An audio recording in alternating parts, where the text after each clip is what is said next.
Luke chapter 14 in 5 minutes. If you want this free handout, you can get it at the link down below or at the 2BeLikeChrist.com website under the resources tab. When did the events of Luke chapter 14 take place? Well, this all happens during Jesus' earthly ministry. So this is from roughly 30 to 33 AD. In terms of characters, we don't really have a whole lot of characters in this chapter. Of course, we have Jesus. He's kind of the main character.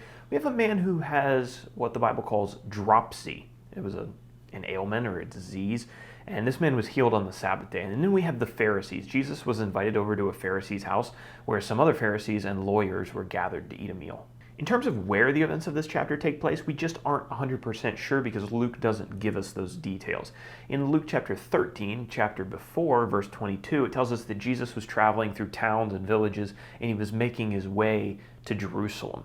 The chapter opens with Jesus in a Pharisee's house, but we don't exactly know where that Pharisee lived. Let's break the chapter down now into some easy to digest sections. So the first section, this is verses 1 through 6.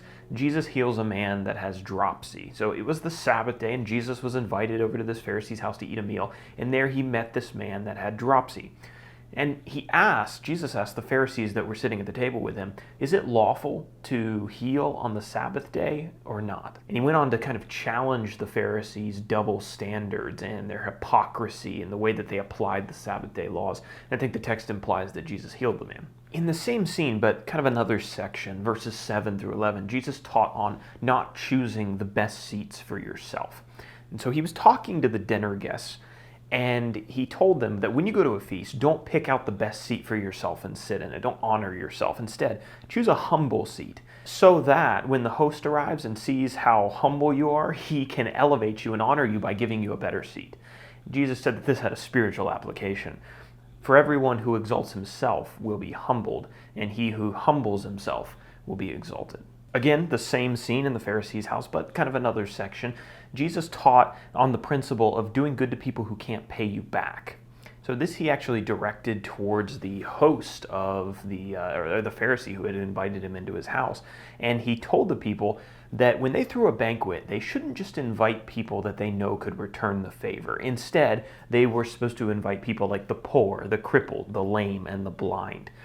And even though those people might not be able to pay them back or give them any kind of kickbacks in this earthly life, Jesus assured them that they would be rewarded, of course, by God. The fourth section is in verses 15 through 24, and it's a parable about the prepared banquet.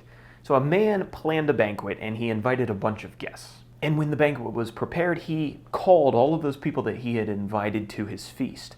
But one by one, they all started making excuses for why they couldn't come. The host was really angry that all of his guests had snubbed his invitation, and he told his servants to go out into the highways and the lanes and the streets and the hedges and to just find people that were willing to come to his feast and fill his house. Section 5 is Jesus talking about the cost of being a disciple. This is verses 25 through 33, and Jesus makes some really strong statements here. He tells the people that were listening to him that if they didn't hate their father and their mother and their spouse and their children, they couldn't be one of his disciples. He said, whoever does not bear his own cross and come after me cannot be my disciple. Jesus then used two illustrations, one about a man who was building a tower, and second about a king who was going out to war, to re-emphasize this idea that the people needed to count the cost before following him. And then the last section, verses 34 and 35, Jesus talks about being worthless salt. And this is very similar to what he talked about in Matthew chapter 5 on the Sermon on the Mount. Salt that doesn't have any taste really isn't good for anything. And Jesus compares worthless, tasteless salt to a disciple who doesn't have any influence on the people or in the world that he lives in. How does this chapter relate to the big picture and the big message of the Bible? Well, this chapter has several themes that are going to appear all throughout the New Testament. Jesus teaches on compassion in verses 1 through 6, on humility, verses 7 through 11, about the rejection of the gospel by the Jewish people, how most of the Jews were going to reject him as the Messiah. He talks about the challenges that the disciples are going to face if they want to follow him, and then the importance of the Christian influence on a dark world. And let's just think about one application as we close up here. The question before us, that Jesus puts before us, is would we be willing to cut off ties with our families if that's what it costs to be a disciple? We can kind of look at this application in two ways. Maybe you're a person that doesn't face that decision. Take a second and thank God that you don't. For some of us in that position, we don't ever think to thank God for that.